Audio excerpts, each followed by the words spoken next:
Napakarami po kasi nagpapa-inquire sa akin ng motor na to. Ayan o. So ito po yung bagong Honda Click 125 version 4. Standard po ito. So yun, what's up mga idol? Chris Ride Motovlog nga po pala. For today's, nandito ngayon tayo sa Honda Wing Shop, Dismart Corporation, Magsaysay Avenue, General Santos City. Napakarami po kasi nagpapa-inquire sa akin ng motor na to. Ayan o. So ito po yung bagong Honda Click 125 version 4. Standard po ito. Ayan o. Dalawang kulay po yung available nila dito. So ito yung gray at ito naman yung black. Tapos maganda yung combination ng mga decals nila. Ito po yung version 3 na standard. Ito naman po yung version 4 na standard din. So tingnan nyo naman yung pinagkaiba, yung design niya. Ayan o. So dito, unang-una mo mapapansin dito, itong daytime running lights niya. Ayan o. Ito. So dito naman sa Honda Click na version 4, yung patulis niya na design. Ayan, ito po. Grabe. Ibang-iba na yung Honda Click ngayon mga idol. Pero para sa inyo, saan dito yung mas maganda na design? Kasi magkakaiba naman po tayo ng preference trip pagdating sa design ng ating kukunin na motor. So alamin natin yung updated price, installment, at bigyan natin ng quick review. Bakit Honda Click 125 pa rin yung kukunin yung motor? So, unahin natin pagdating sa design, yung B4. So, ito naman yung B3. So, nawala na po yung mga pa-letter M niya. Dito kasi may letter M po siya dito, dito naman sa taas. So, dito mas maganda na yung design para sa akin. Napakatulis ng pagkaka-design. Then, pagdating sa daytime running lights niya, mas manipis na po yung daytime running lights dito. Aggressive na po yung looks niya. Signal light naman, dito medyo may kalakihan pa dito, mas pinanipis. Beam low beam na headlight. Yan, napakaangas. Yan o, dito. So ito mas singkit na po siya. Ayan o. Mas nakatago na yung headlight niya compare dito.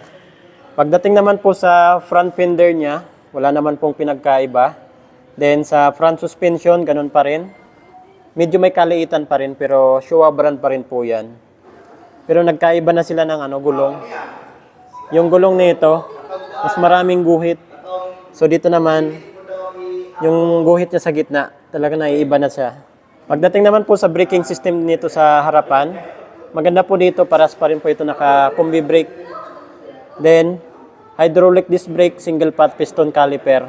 Size naman po ng gulong niya dito sa harapan ay 90 by 80, 14 inches pa rin yung laki ng kanyang mags. Naka-matte black, and then street tire, and then naka-tubeless. Wala naman pong nabago sa makina po nito. 125cc, naka 4-stroke, 2 valve, single overhead cam, at ang cooling system po nito parehas is liquid cooled. So isa ito sa pinagkaiba nila pagdating dito sa side profile niya. So ito medyo pahiga po siya. Ito naman patayo na po yung design niya dito. Yan o. Dito sa version 4 natin. Pagdating po sa combination ng kulay tapos yung decals niya, isa po ito sa gustong-gusto kong design. Ayan o. Napakaangas po kasi, napaka-sporty ng decals niya. Wow. So dito nakalagay dito, click. Ano kaya to? 01. Tapos dito blue. Tapos may pink pa talaga. So dito sa harapan, dito sa unahan, ayan o. May siya dito, stripe na color pink. Click naman na nakataas. Napakaangas. Pagdating naman po sa tail light at brake light niya, yan, malaki rin po yung pinagkaiba nila. Dito po sa version 4 natin, hindi na siya masyadong matulis. Mas manipis na yung tail light at brake light niya. Tapos, ayan o, naka-LED pa rin po yan. So ito naman po yung back fender niya sa likod. Ganda o. May paganito na siya mga idol o. Tapos, yung dito niya, hindi na silver. Glossy black na po siya, pero metal pa rin. Yan, may palikpik pa rin po siya dito. Signal light, naka-LED pa rin po yan. Dito naman yung reflectorize, lagayan natin ng plate. Gustong-gusto ko talaga yung design ng kanyang tail light at brake light. Parang pang big bike na yung design. So ito naman po yung muffler niya. Ganun pa rin po yung design sa version 3, tsaka sa version 2. Maganda kasi may makapal pa rin po siya na heat guard dito na plastic. Dark gray na po yung kulay niya. Size naman po ng gulong niya dito sa likuran ay 100 by 80, 14 inches po yung laki ng kanyang mags. Then ito naman po yung tire niya sa likod. So parehas to sa sa dati, sa version 2. Naiba lang yung sa harapan, yung design. Suspension naman po nito sa likuran, Single shock pa rin po ito. Ayan, oh. Solid naman yung suspension niya dito sa likuran. Airbox. Ito naman po yung CVT. Sa brake pala nito sa likuran, gumagamit pa rin po yan ng mechanical drum brake. Yan, ito po yung design niya. Dito naman po tayo sa handlebar nitong Honda Click version 4. So ito naman po yung ano natin, parking assist, lalo na sa mga downhill, uphill, gamit na gamit po ito. So ito naman po yung hand grip niya, talagang napaka-smooth. High beam, low beam na switch, horn, turn signal light. Sa right side naman, electric start. Panel gauge niya, on diamond na siya dito. Napaka-detalyado, naka-digital na rin po yan. Ignition naman po nito, nitong standard ay disusi pa rin po yan. Yan, oh. Disusi pa rin pagdating sa standard natin. Pero yung Smart Edition, naka na rin po yun, keyless. Mga packet naman po nito. Yan, pupus nyo lang po ito. Pwede na po kayo dito mag-charge ng cellphone habang bumabiyahe. Lagay nyo lang yung cellphone nyo dito. Napakalaki, oh. Kasya kahit 3 cellphone. Dito naman may mababaw sa na packet, pero hindi naman siya masyadong mababaw. Malalagyan natin ng basahan yan.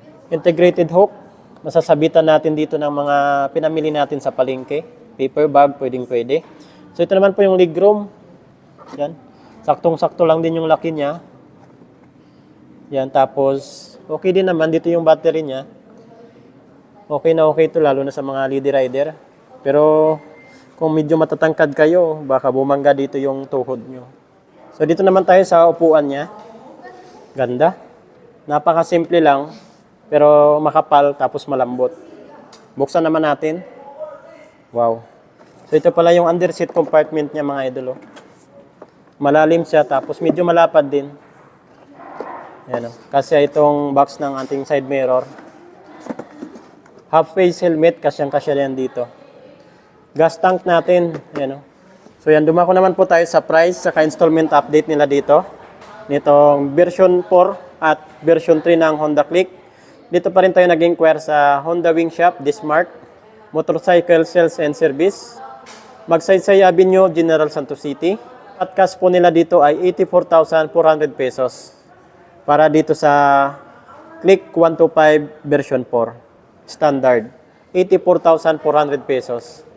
Then, kung mag-installment naman po tayo sa hulugan, down payment po nila dito ay 5,900 pesos.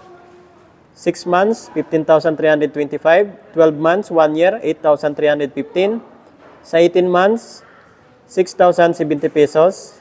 Sa 24 months, 2 years ay 5,015 pesos. Sa 30 months, 4,380. Sa 3 years, 36 months ay 3,935. Rebate pa po yun ng 200 pesos. Din sa mga freebies niya. Free LTO registration, 3 years. TPL insurance, helmet, and jersey. Ayan, grabe, daming freebies. Tapos, magkano lang yung down payment? Free LTO registration pa dito sa kanila. So, dito naman po tayo sa version 3 ng Honda Click na standard. Yan yung design niya. Spot cash, 83,900 pesos. So, down payment naman is 5,900. 1 year, 12 months, 8,265. 18 months, 6,035 pesos. Sa 2 years, 4,985. Sa 30 months, 4,355. Sa 3 years, 36 months ay 3,915.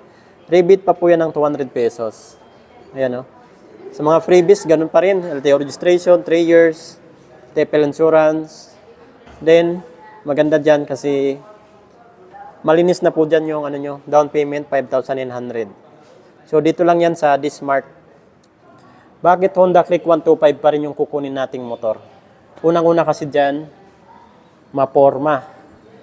Pangalawa dyan, matipid sa gas. Pangatlo, maganda yung handling. Then pang-apat, talagang patok. Sakto lang yung presyo, maraming parts and accessories. Kahit anong concept yung gawin nyo dito, bagay na bagay pa rin. So yun mga idol, kung may mga ipapa-inquire pa po kayo sa akin na motor, comment nyo na lang po sa comment section ng ating video. Chris Ride Motovlog. Ride safe po tayo palagi. God bless you all. Thank you.